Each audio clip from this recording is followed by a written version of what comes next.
Let's speak to Javid in Birmingham and called in. Hello, Javid. Hi, good afternoon, Nihal. What would you like to say to Kenan? Yeah, basically I think that, Rushdie was basically testing the waters to see the Muslim reaction. And soon, he got the indication that obviously that, you cannot go down that avenue. Because, Prophet Muhammad is very, very sacred to the Muslims.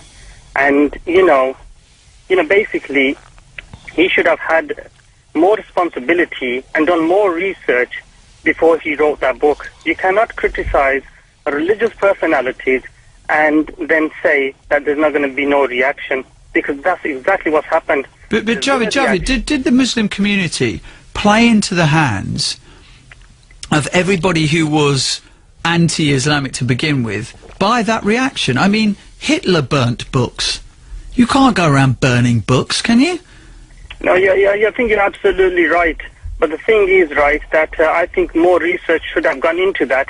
And it's not just a Muslim thing. If you remember the Behzti play in Birmingham, that had the same reaction from the Sikh community. Yes. So this should be a signal to the people who are secular that certain things you just cannot do and get away with. All right, Kenan. The Behzti is quite interesting if you compare that to the Satanic Verses. Remember, Behzti was written by a playwright who herself was Sikh. She was debating, discussing issues within the Sikh community that were very important, in particular treatment of women within the Sikh community, and certain elements.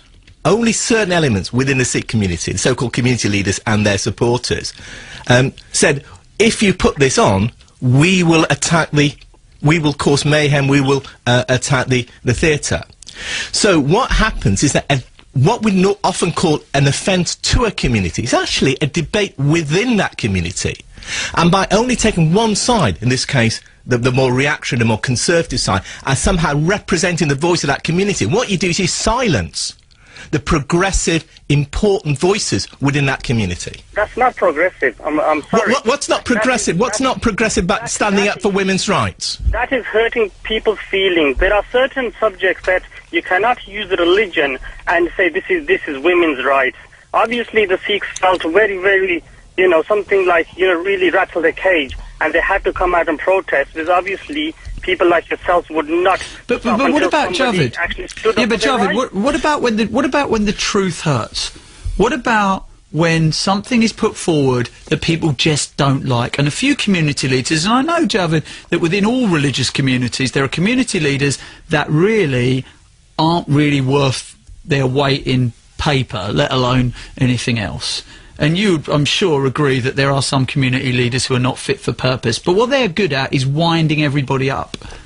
No, Nihal, I understand that. But if you ask, right, if you done your research and ask most of the Muslims or Sikhs or for that matter... How are you going to ask most of them? How are you? There are a billion Muslims in the world. Finish what I'm saying, Nihal. Yeah, go on. Finish what I'm saying, please, yeah? Go on. Look, if you do your research and ask these people, right, what they think about the religious personalities, yeah, you will get majority of the people, they respect and love people like Prophet Muhammad or Guru Nanak Sahib Ji or in Hinduism, no matter which religion. Now the problem is, right, people like Ken, they are here to cause anarchy. And this is what's going to happen. You're going to get stability, you're going to get intolerance. That's a compliment, by the way, to Ken. I am telling you, this is what's happened, and that's what's going to happen until, right, there is a law to stop these people, because these people well, maybe the anarchists can speak here. Maybe the anarchists can. Let me ask you this question. In Holland, you've heard of Geert Wilders, the Dutch politician. He wants to ban the Quran in Holland on the grounds that it is offensive to Dutch culture, to Christianity, and so on. Now, if the majority of Dutch people think that you should ban the Quran because it is offensive, do you think that it should be allowed to? Have they done the research yet?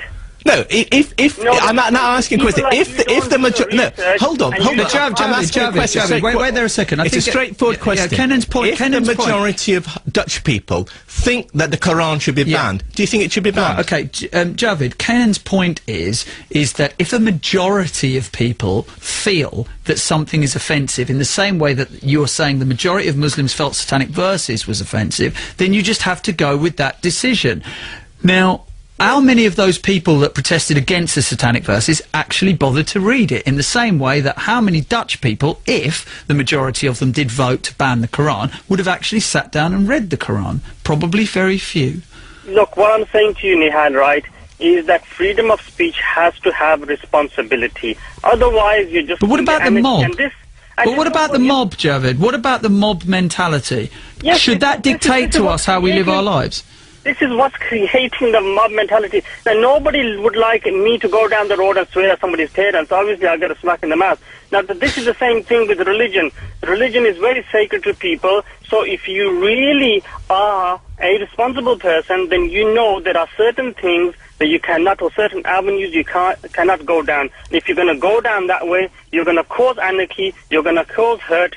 If you want to do that, then by all means go ahead and do whatever you want. But it's precisely because religious leaders are able to say there are certain roads you cannot go down, there are certain things you cannot challenge, there are certain views you cannot attack, that they're able to retain their power. It's a question of power here. And the most vulnerable sections of Muslim communities or other communities, those like women, for instance, who are, or gays, who are often discriminated against because of religious laws, it's the most vulnerable sections who whose voices are never heard in these debates. Okay.